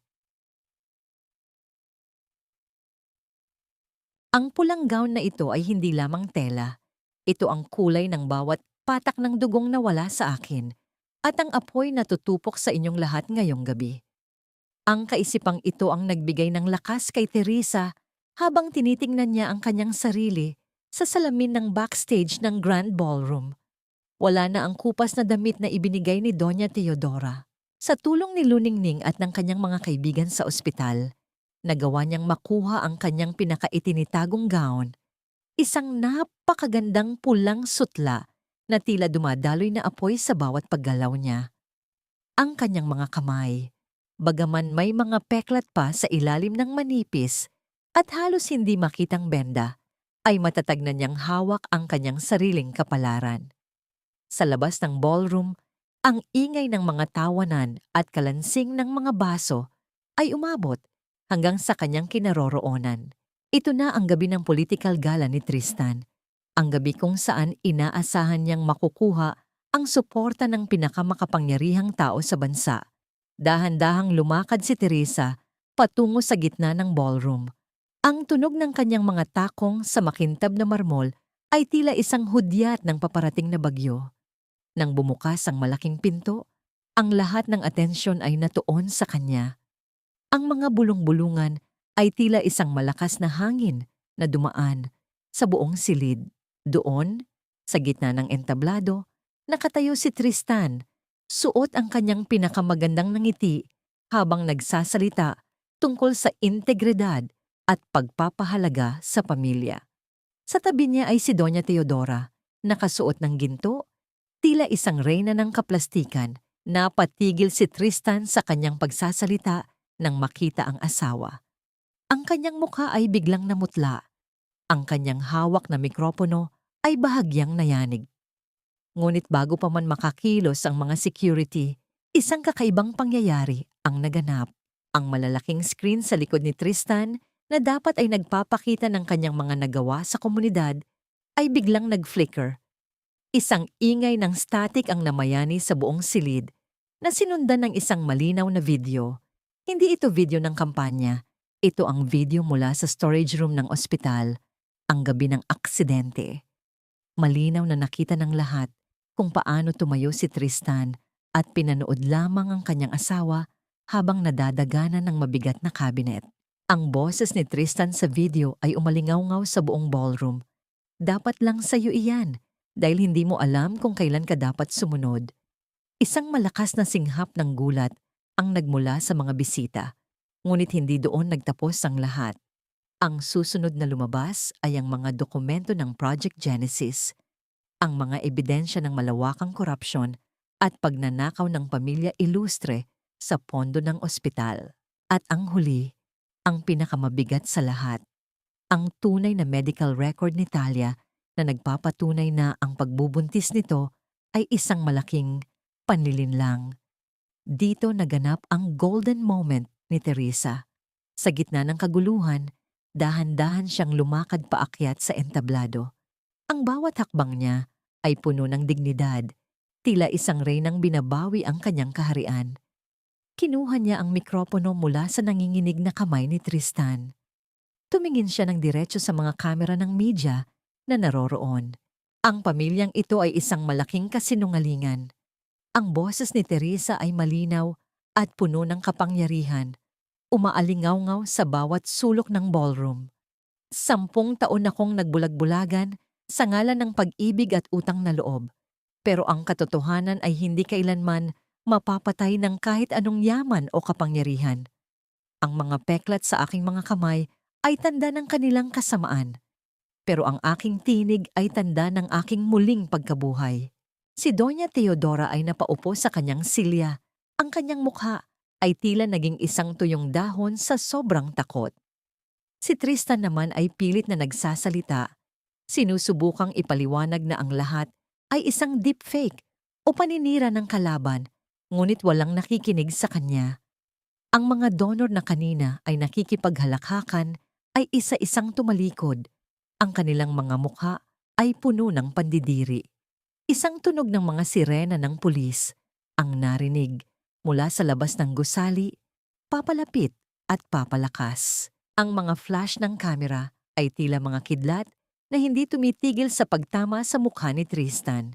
Sino ang nag-hack sa main server para sa'yo? Bulong ni Tristan sa gitna ng galit, habang hinahawakan siya sa braso ng 2 pulis na pumasok sa stage. Isang matamis at mapait na ngiti ang isinagot ni Teresa.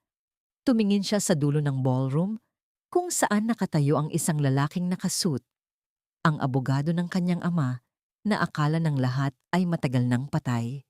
Hindi lahat ng kinuha niyo ay tuluyan nang nawala, Tristan, wika ni Teresa.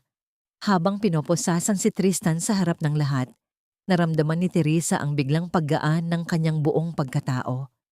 Ang pulang gown niya ay kumikinang sa ilalim ng mga ilaw, tila isang simbolo ng tagumpay sa gitna ng pagkawasak. Ngunit sa likod ng kanyang tagumpay, naramdaman niya ang isang mahinang hila sa kanyang gown. Si Talia, na ngayon ay basang-basa ng sariling luha at mukhang desperada, ay lumapit sa kanya. Teresa, tulungan mo ako. Hindi ko alam na aabot sa ganito. Tumingin si Teresa sa babaeng naging mitsa ng kanyang pagdurusa. Tapos na ang pag-opera ko sa mga dominyo? Talia, oras na para harapin niyo ang sarili niyong mga sugat.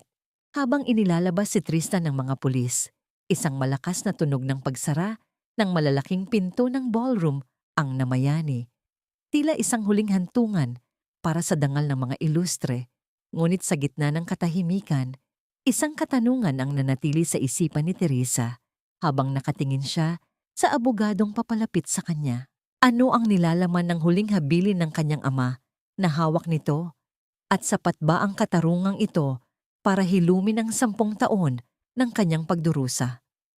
Ang gabi ay hindi pa tapos at ang tunay na halaga ng kanyang kalayaan ay bago pa lamang masusukat. Ang pinakamabigat na parusa para sa mga taong sumamba sa ginto at dangal ay ang makitang ang kanilang palasyo ay nagiging isang libingan ng kahihiyan. Ang katahimikan sa loob ng mansyon ng mga ilustre ay tila isang mabigat na kumot na nakakasakal. Wala na ang mga tawanan ng mga makapangyarihang panauhin. Wala na ang tunog ng mga mamahaling sasakyang pumapasok sa gate. Ang tanging maririnig na lamang ay ang tunog ng mga hakbang ng mga tauhan mula sa bangko at mga awtoridad na isa-isang nilalagyan ng pulang tape ang mga antigong kasangkapan. Ang bawat piraso ng luhong nakapaligid ay tila mga saksi sa isang krimeng unti-unti ng binabayaran. Sa gitna ng malawak na sala, nakaupo si Doña Teodora sa sahig. Ang kanyang gintong alahas ay wala na. Ang kanyang buhok ay gulo-gulo at ang kanyang mga mata ay nakatitig sa kawalan. Sa harap niya ay ang mga papeles ng foreclosure at ang utos ng korte para lisanin ang mansyon sa loob ng 24 na oras. Ang lahat ng yaman na itinayo niya sa pamamagitan ng panlalamang ay naglaho ng kasing bilis ng isang iglap. Pumasok si Teresa sa loob ng sala. Hindi na siya nakasuot ng pulang gown, kundi isang simpleng puting blusa at pantalon. Ang kanyang anyo ay payapa, malayo sa galit na nagmula sa kanyang puso noong mga nakaraang gabi. Tumingin siya sa kanyang biyenan na dati ay kinatatakutan niya, ngunit ngayon ay tila isang maliit na bata na nawawala sa gitna ng bagyo. Teresa, anak. Ang boses ni Teodora ay paos at nanginginig. Lumapit ito sa kanya at pilit na hinawakan ang kanyang mga binti. Parang awa mo na. Sabihin mo sa kanila na bawiin ang mga kaso. Ikaw lang ang may kontrol sa ebidensya. Hindi ko kayang mabuhay sa labas ng bahay na ito. Mamatay ako sa hiya. Dahan-dahang inalis ni Teresa ang kamay ng matanda. Ang hiya ay hindi nakakamatay, ma. Ang kawalan ng konsensya ang siyang unti-unting pumapatay sa pagkatao. 10 taon niyo akong ibinilanggo sa utang na loob na kayo rin naman ang nagnakaw sa akin. Ang bawat sentimong ginamit niyo para sa mansyong ito ay galing sa pawis ng tatay ko. Dito naganap ang kanyang golden moment. Kumuha si Teresa ng isang maliit na barya mula sa kanyang bulsa. Isang 5 pisong barya na nakita niya sa lumang kabinet ng kanyang ama. Inilapag niya ito sa nanginginig na palad ni Teodora. Heto ang huling utang na loob na ibibigay ko sa inyo, ma. Mahinang wika ni Teresa. Ang kanyang boses ay puno ng pait at katarungan. Gamitin niyo ito para maalala niyo na ang tunay na halaga ng isang tao ay hindi nasusukat sa laki ng mansyon, kundi sa linis ng kanyang puso. Malaya na ako, at sa paglaya ko, ibinabalik ko sa inyo ang lahat ng lason na ibinigay niyo sa akin. Sa itaas na bahagi ng hagdan, nakita ni Teresa si Talia na mabilis na nag-eempake ng kanyang mga gamit. Ang babae ay tila isang daga na lumilikas sa isang lumulubog na barko. Wala na ang pagmamalaki nito. Wala na ang mapait na ngiti. Ang bawat maletang isinasara nito ay puno ng mga nakaw na damit at alahas na pilit niyang isinasalba. Saan ka pupunta, Talia? Tanong ni Teresa habang paakyat siya. Wala kang pakialam. Hindi ako magpapabulok sa bahay na ito kasama ang matandang yan. Sigaw ni Talia. Ang kanyang boses ay puno ng desperasyon. Gusto niyo kaming saktan? Pwes, hinding-hindi niyo ako mahuhuli. Ngunit bago pa makarating sa pinto si Talia, sumulpot ang 2 pulis sa kanyang harapan. Isang warrant of arrest para sa kasong intentional abortion at fraud ang iniharap sa kanya. Nakita ni Teresa ang pagbagsak ng mga maleta ni Talia. Ang tunog ng nagkadurog na mga gamit sa loob nito ay tila isang hudyat ng kanyang katapusan. Ang lahat ng panlilinlang ni Talia tungkol sa bata ay nagbunga na ng kaukulang parusa. Habang inilalabas ng mga pulis si Talia, lumingon ito kay Teresa. Ang kanyang mga mata ay puno ng matinding puot. Akala mo ba tapos na ang lahat? Si Tristan, hinding-hindi kanya patatahimikin. Bumalik si Teresa sa kanyang kwarto para kunin ang huling mahahalagang bagay, ang stethoscope ng kanyang ama at ang maliit na krus sa dingding. Habang papalabas siya ng mansyon, naramdaman niya ang hangin sa labas na tila bumubulong ng kanyang kalayaan. Ang langit ng Manila ay dahan-dahang nagiging kahil sa paglubog ng araw. Isang paalala na ang bawat gabi ay may kasunod na umaga. Isang itim na sasakyan ang huminto sa tapat ng gate. Bumukas ang bintana at lumabas ang mukha ng abogado ng kanyang ama. Handa ka na ba, Teresa? Ang lahat ng papeles para sa pagbawi ng lupain ng ospital ay tapos na.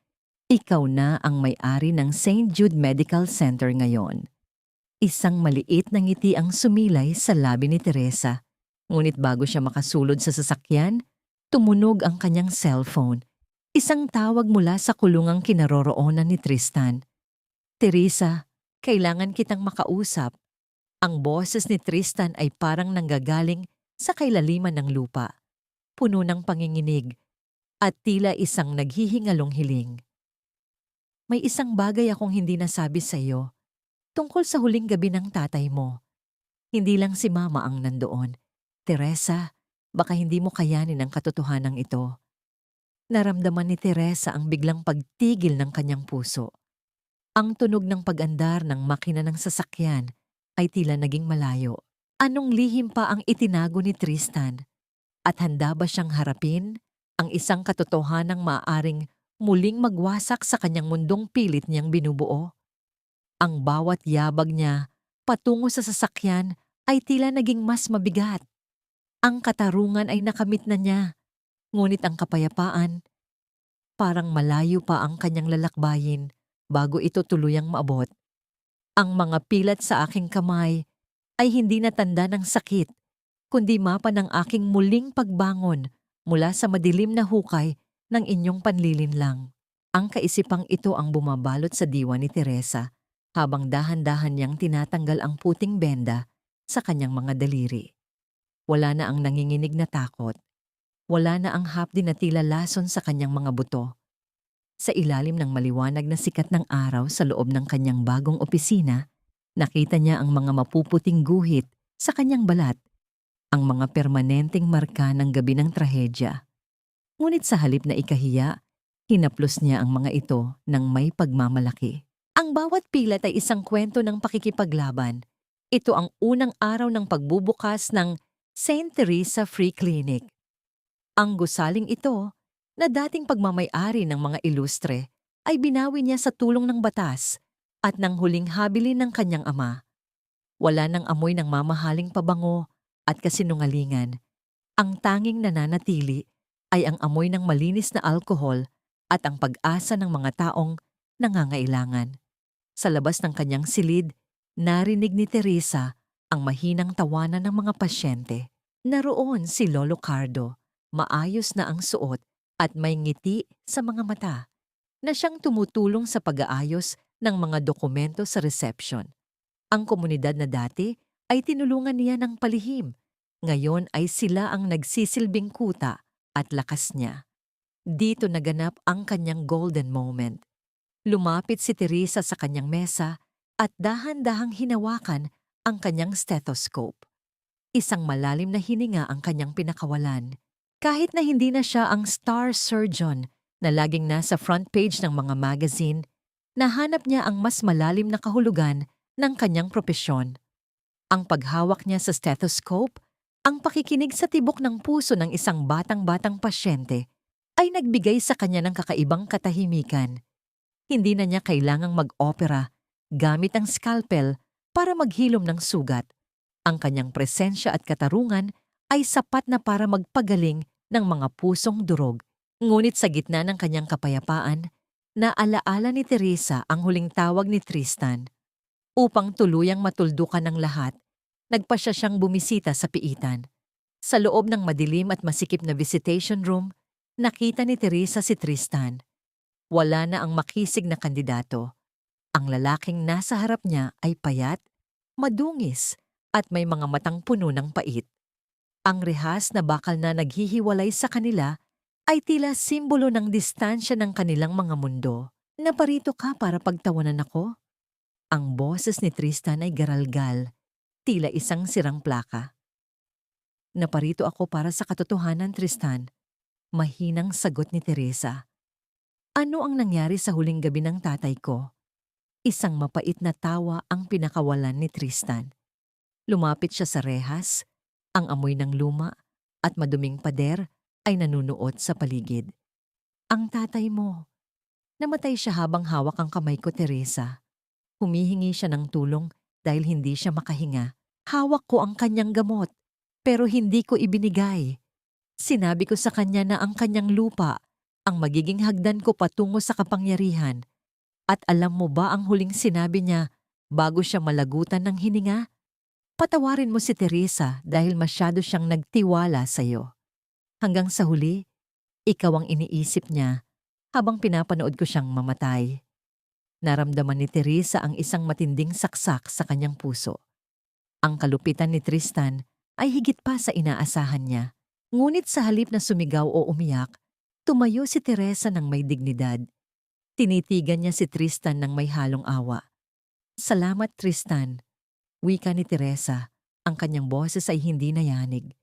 "Salamat dahil binigyan mo ako ng huling dahilan para hinding-hindi ka na maalala ng may kahit anong pagmamahal. Mabubuhay ka sa seldang ito kasama ang multo ng aking ama. Habang ako ay mabubuhay sa liwanag, dala ang kanyang huling habilin."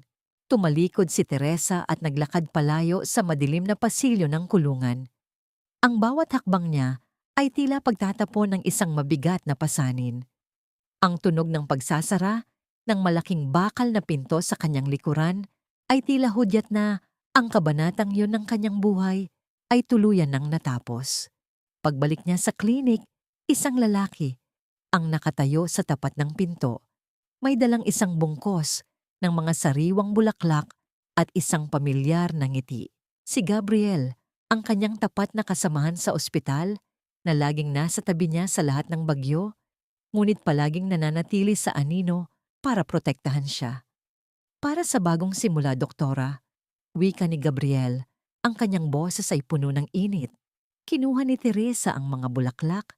Ang bango ng mga rosas ay humalo sa amoy ng bagong pinturang klinik. Tumingin siya sa kalangitan ng Manila, kung saan ang araw ay nagsisimula ng lumubog, nagbibigay ng kulay ginto sa buong paligid. "Salamat, Gabriel," munting bulong ni Teresa. Naramdaman niya ang marahang paghawak ni Gabriel sa kanyang balikat, isang hawak na hindi nagmamay-ari, kundi nagpoprotekta. Ngunit sa gitna ng magandang sandaling ito, napansin ni Teresa ang isang itim na sasakyan na nakaparada sa di kalayuan. Isang pamilyar na anino ang nakita niya sa loob. Isang babaeng kamukha ni Talia, ngunit may mas matapang na anyo. Sino ang babaeng ito? At ano ang kanyang pakay sa bagong buhay na pilit na binubuo ni Teresa? Ang bagyo ba ay hindi pa tuluyang lumilipas? O ito ay isang paalala lamang na ang katarungan ay may iba't ibang mukha? Isang malakas na busina ang narinig na tila isang babala para sa hinaharap. Ngunit sa pagkakataong ito, si Teresa ay hindi natatakbo. Handa na siyang harapin ang anumang dumarating nang may matatag na puso at mga kamay na marunong nang maghilom ng sariling sugat. Ang tunay na paghilom ay hindi nagsisimula sa pagkalimot sa sakit, kundi sa pagtanggap na ang bawat pilat ay bahagi ng isang mas matapang na bersyon ng iyong sarili. 1 taon ang mabilis na lumipas mula nang gumuho ang palasyo ng mga ilustre. Sa tabing dagat ng Manila Bay, habang ang araw ay dahan-dahang humahalik sa kapantayan ng tubig, nakatayo si Teresa. Ang simoy ng hangin ay may dalang amoy ng alat at kalayaan. Isang amoy na dati ay hindi niya napapansin sa gitna ng marangyang buhay na puno ng lason. Ang kanyang mga kamay ay wala na sa loob ng mga benda. Bagaman, may mga bakas pa ng tahi. Matatag na niyang hawak ang isang maliit na pelos na kahon. Sa loob ng nakaraang taon, naging abala si Teresa sa kanyang klinik. Ang St. Teresa Free Clinic ay hindi na lamang isang maliit na silid. Ito ay naging kanlungan ng mga kababaihang biktima ng pang-aabuso. Doon, hindi lamang gamot ang ibinibigay niya, kundi pati na rin ang lakas ng loob na nawala sa kanila. Ang kanyang kapatid na si Mark ay nakabalik na rin mula sa Amerika at ngayon ay katuwang niya sa pagpapatakbo ng mga legal na aspeto ng kanilang ari-arian. Kumusta na ang mga ilustre? Si Tristan ay nananatili sa loob ng piitan. Binubuno ang kanyang sentensya sa gitna ng pag-iisa at pagsisisi. Ang balita ay madalas na siyang kinakausap ang pader, tila humihingi ng tawad sa isang multo na siya lang ang nakakakita. Si Doña Teodora naman ay naninirahan sa isang maliit na apartment sa probinsya, malayo sa kinang ng Forbes Park. Ang kanyang tanging libangan ay ang pagbibilang ng mga butil ng kanyang rosaryo, habang pilit na binubura sa isipan ang kahihiyang sinapit ng kanyang pangalan. Si Talia ay tuluyan ng naglaho, dala ang mga kasalanang hindi kailanman mahuhugasan ng kahit anong yaman. Naramdaman ni Teresa ang isang pamilyar na yabag sa kanyang likuran. Hindi niya kailangang lumingon para malaman kung sino ito. Ang init na dulot ng presensya ng lalaking iyon ay sapat na para pakalmahin ang kanyang diwa. Handa ka na ba, Teresa? Ang boses ni Gabriel ay malambot, tila isang haplos sa kanyang kaluluwa. Handa na ako, Gabriel. Munting sagot ni Teresa. Binuksan niya ang maliit na kahon at kinuha ang kanyang lumang wedding ring. Ang huling tanikala na nag-uugnay sa kanya sa 10 taon ng panlilinlang. Tinitigan niya ang ginto sa huling pagkakataon. Wala na itong kinang sa kanyang mga mata. Dahan-dahan niyang iniangat ang kanyang kamay at sa isang malakas na paghagis, pinanood niya ang singsing habang lumilipad sa hangin bago ito tuluyang lumubog sa madilim na asul na tubig. Ang tunog ng pagtama nito sa ibabaw ng dagat ay tila isang huling paalam sa nakaraan. Dito naganap ang kanyang golden moment ng kapayapaan. Huminga siya ng malalim. Dinaramdam ang bawat hibla ng hangin na pumapasok sa kanyang baga. Ang katarungan ay nakamit na niya at sa wakas, ang kapatawaran ay dumating na rin. Hindi para sa mga taong sumira sa kanya, kundi para sa sarili niya. Pinatawad na niya ang kanyang sarili sa sobrang pagmamahal at pagtitiwala. Nahanap na ba ni Teresa ang kapayapaan? Oo, sa bawat ngiti ng mga pasyenteng kanyang napapagaling. Napatawad na ba niya? Pinatawad niya ang kanyang nakaraan upang magkaroon ng puwang ang kanyang hinaharap. Ang aral na iniwan niya sa ating lahat ay simple. Ang kaligayahan ng isang babae ay hindi nakadepende sa pagpapanatili ng isang sirang relasyon, kundi sa lakas ng loob na bumangon at itayo ang sarili niyang mundo sa itaas ng mga guho. Dahan-dahang hinawakan ni Gabriel ang kamay ni Teresa. Isang paghawak na puno ng paggalang at pangako ng isang bukas na wala ng lihim. Sabay silang naglakad palayo sa tabing dagat, habang ang huling sinag ng araw ay nagbibigay ng gintong liwanag sa kanilang dinadaanan. Ang nobela ng buhay ni Teresa Ilustre ay natapos na sa huling pahina ng sakit.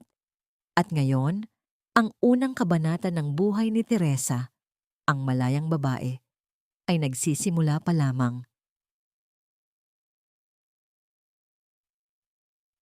Ang bawat dulo ay simula lamang ng isang bagong paglalakbay na puno ng pag-asa.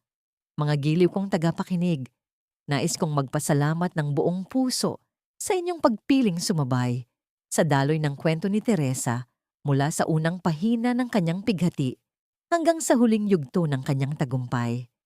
Hindi naging madali ang paglalakbay na ito. Habang isinusulat ko ang bawat eksena, lalo na ang mga sandaling dinudurog ang dangal ni Teresa sa loob ng kanyang sariling tahanan, tila ba kasama ko ring nararamdaman ang bawat patak ng kanyang luha at ang bawat mabilis na tibok ng kanyang kaba. Ang bawat salitang inyong narinig ay nanggaling sa kailaliman ng aking damdamin, hango sa mga totoong kwento ng katatagan at sa mga sugat ng buhay na madalas nating itago sa likod ng mga ngiti. Ang kwentong ito ay isang paalala na ang ating mga pasakit, gaano man kabigat, ay parang isang buto na kailangang dumanas ng dilim sa ilalim ng lupa bago ito tuluyang sumibol at maging isang matatag na puno. Sa huli, ang liwanag ng katarungan at ang tamis ng pagpapatawad ay laging nakalaan para sa mga pusong hindi napapagod maniwala sa kabutihan. Ngunit may isang katanungang nais kong iwan sa inyong mga puso. Sa kabila ng lahat ng ginawa ni na Tristan at Doña Teodora, sa tingin niyo ba ay nararapat ba silang bigyan ng pangalawang pagkakataon? O sapat na ang katarungang inyong nasaksihan? Ikaw ba? Kung ikaw ang nasa kalagayan ni Teresa, Kaya mo rin bang palayain ang iyong sarili mula sa puot para sa isang bagong simula? Sana ay naging katuwang ninyo ang kwentong ito sa inyong mga gawain at nakapagbigay ng munting init sa inyong mga puso. Kung ang kwento ni Teresa ay nag-iwan ng bakas sa inyong diwa, mangyaring mag-iwan ng inyong mga saloobin sa komento. I-like ang video na ito at ibahagi ito sa inyong mga kaibigan at mahal sa buhay. Ang inyong suporta ang nagbibigay sa akin ng lakas upang patuloy na humabi ng mga kwentong nagbibigay pugay sa galing at tibay ng bawat kababaihan. Hanggang sa muli nating pagkikita sa susunod na kabanata ng buhay at pag-ibig. Maraming salamat po at pagpalain kayo ng may kapal.